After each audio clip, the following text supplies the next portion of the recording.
നിങ്ങളുടെ ജീവിതത്തിൽ നിങ്ങൾ ഒരുപാട് എമോഷണൽ ആവുന്ന ഒരു വ്യക്തിയാണോ എന്ന് കണ്ടെത്താൻ വേണ്ടിയിട്ട് ഈ 4 ചോദ്യങ്ങൾ മതി. എന്താണെന്നല്ലേ? ആദ്യത്തെ ചോദ്യം, നിങ്ങൾ ഒരുപാട് ഇഷ്ടപ്പെടുന്ന ഒരു വ്യക്തിക്ക് നിങ്ങൾ ഒരുപാട് പ്രാധാന്യം കൊടുക്കുകയും അവർക്ക് വേണ്ട കാര്യങ്ങളൊക്കെ ചെയ്യുകയും നിങ്ങൾ നിങ്ങളെ മറന്നു ചെയ്യുന്നു.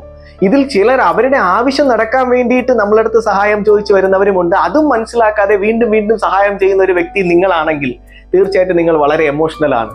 2, നമുക്കൊരു അത്യാവശ്യം വന്നപ്പോൾ, ഒരു സഹായം വന്നപ്പോൾ സുഹൃത്തിനെ വിളിച്ചു, സുഹൃത്ത് ഫോൺ എടുക്കുന്നില്ല, വീണ്ടും വിളിച്ചു, ഫോൺ എടുക്കുന്നില്ല, മെസ്സേജ് ഇട്ടു, റിപ്ലൈ ഇല്ല, 2 ദിവസം കഴിഞ്ഞ് വീണ്ടും വിളിച്ചു, അപ്പോഴും ഫോൺ എടുക്കുന്നില്ല.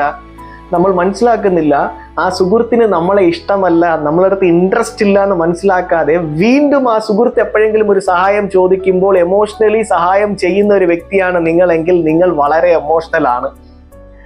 3, നമ്മൾ ഏറ്റവും ഇഷ്ടപ്പെടുന്ന ഒരാൾ നമ്മളടുത്ത് പിണങ്ങിയിരിക്കുമ്പോൾ അവരുടെ അടുത്ത് സംസാരിക്കണം എന്ന് വീണ്ടും വീണ്ടും തോന്നുകയും, അല്ലെങ്കിൽ അവർ വന്ന് നമ്മളടുത്ത് സംസാരിക്കുമ്പോൾ ഉടൻ തന്നെ എല്ലാം മറന്ന് സംസാരിക്കുന്നു.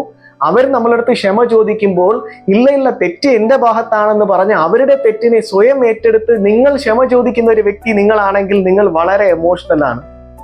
4, പെട്ടെന്ന് സന്തോഷിക്കുന്ന ഒരു വ്യക്തിയാണോ നിങ്ങൾ, അല്ലെങ്കിൽ പെട്ടെന്ന് കരയുന്ന ഒരു വ്യക്തിയാണോ നിങ്ങൾ, അല്ലെങ്കിൽ പെട്ടെന്ന് ദേഷ്യപ്പെടുന്ന ഒരു വ്യക്തിയാണോ നിങ്ങൾ, എന്നിട്ട് കുറച്ച് കഴിഞ്ഞതിന് ശേഷം വീണ്ടും ആലോചിക്കുന്നു, ഞാൻ ഒരിക്കലും ആ വ്യക്തിയുടെ മുമ്പിൽ ചിരിക്കാൻ പാടില്ലായിരുന്നു, ആ വ്യക്തിയുടെ മുമ്പിൽ കരയാൻ പാടില്ലായിരുന്നു, ദേഷ്യപ്പെടാൻ പാടില്ലായിരുന്നു എന്ന് അവരെന്നെക്കുറിച്ച് എന്ത് വിചാരിച്ചിരിക്കും എന്ന് മറ്റുള്ളവർ എന്നെക്കുറിച്ച് എന്ത് വിചാരിക്കുന്നു എന്നതിനെക്കുറിച്ച് വീണ്ടും വീണ്ടും ചിന്തിക്കുന്ന ഒരു വ്യക്തി നിങ്ങളാണെങ്കിൽ നിങ്ങൾ വളരെ എമോഷണൽ ആണ്.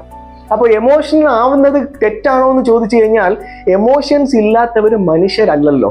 അപ്പോൾ എമോഷണൽ ആവുന്നത് തെറ്റാണോ ശരിയാണോ എന്നുള്ളത് തീർച്ചയായിട്ടും കമന്റ് ചെയ്യുക. പക്ഷെ എമോഷണൽ ആവുന്ന സമയത്ത് ഒരു കാര്യം ശ്രദ്ധിക്കണം, നമ്മൾ നമ്മളെക്കുറിച്ച് ചിന്തിക്കണം. ഞാൻ എന്നെക്കുറിച്ചും നിങ്ങൾ നിങ്ങളെക്കുറിച്ചും ഒന്ന് ചിന്തിക്കണം. കാരണം ഞാൻ ആരോഗ്യത്തോടു കൂടി ജീവിച്ചാൽ മാത്രമേ ഞാൻ സ്നേഹിക്കുന്നവരോടു കൂടി എനിക്ക് ജീവിക്കാൻ പറ്റത്തുള്ളൂ.